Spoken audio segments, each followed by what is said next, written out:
John Wayne turned down a Western movie later in his career that could have been his best Western since True Grit. Instead, he appeared in some lesser-remembered Westerns to wind down his career, none of which have the lasting legacy of the film he turned down. What is most impressive about the movie that the Duke rejected is that it was never made as a movie, with the director choosing to shut down the production rather than make it without the famed Western star. However, its legacy came on TV, and it became one of the biggest televised Westerns in history. John Wayne became known for turning down several roles later in his career for personal reasons. He notoriously turned down the starring role in High Noon, which went on to win an Oscar, since he felt it was un-American, and he despised the script, written by a blacklisted screenwriter during the McCarthy-era Red Scare.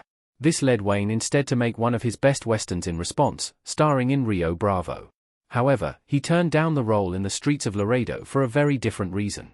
Why John Wayne turned down The Streets of Laredo? John Wayne disagreed with the themes. John Wayne as Captain Nathan Brittles by his horse in She Wore a Yellow Ribbon original SR image by Sean Lelos. The Streets of Laredo was written by Larry McMurtry, and up-and-coming director Peter Bogdanovich wanted to direct it.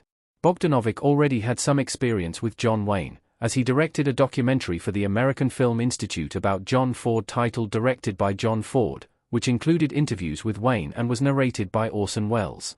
The director proved his brilliance with his masterpiece, The Last Picture Show, released in 1971. However, when it came to The Streets of Laredo, he couldn't convince John Wayne to stick with the movie, which he wanted to make in a similar style to John Ford's classic westerns. There was a huge problem with the script that turned off Wayne. It was pitched as the final Western movie, and the Duke wanted nothing to do with ending the genre, saying he wasn't ready to hang up his spurs. The Streets of Laredo could have become one of Wayne's best westerns. John Wayne would have been backed by a great supporting cast. John Wayne as Rooster Cogburn looking mad in True Grit. The cast alone made it look like The Streets of Laredo could have been an incredibly successful movie. The lineup included some of the top actors of the era. John Wayne was supposed to play Call, Jimmy Stewart as Gus, and Henry Fonda as Jake Spoon. This could easily have matched the all-star lineup of True Grit, which was headlined by Wayne and Glenn Campbell, with names like Robert Duvall and Dennis Hopper also in the lineup. The last truly great Western that John Wayne starred in was True Grit, and if he had taken on the role in The Streets of Laredo, especially with the surrounding cast, it could have added one more great title to his name. If anything, the success of the story years later showed that it would have been a massive improvement over the titles he had taken in films like Rooster Cogburn in 1975.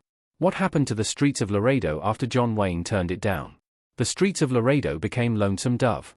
Interestingly, John Wayne turning down The Streets of Laredo might have been all for the best. When Wayne rejected the movie and backed out, it was cancelled completely. Without the Duke, the studio didn't have faith in the story, resulting in the screenplay sitting on the shelf for 15 years. This caused Larry McMurtry to pull it out and turn it into a novel instead. That novel became Lonesome Dove, which won the Pulitzer Prize for Fiction in 1986. Lonesome Dove ended up as a 4-book series. This series was adapted into several award-winning TV shows, with the first miniseries starring Robert Duvall as Gus and Tommy Lee Jones as Call, the role that John Wayne originally turned down. Finally, in 1995, the third miniseries was called Streets of Laredo, bringing that title to life 21 years after John Wayne killed the original movie based on the story.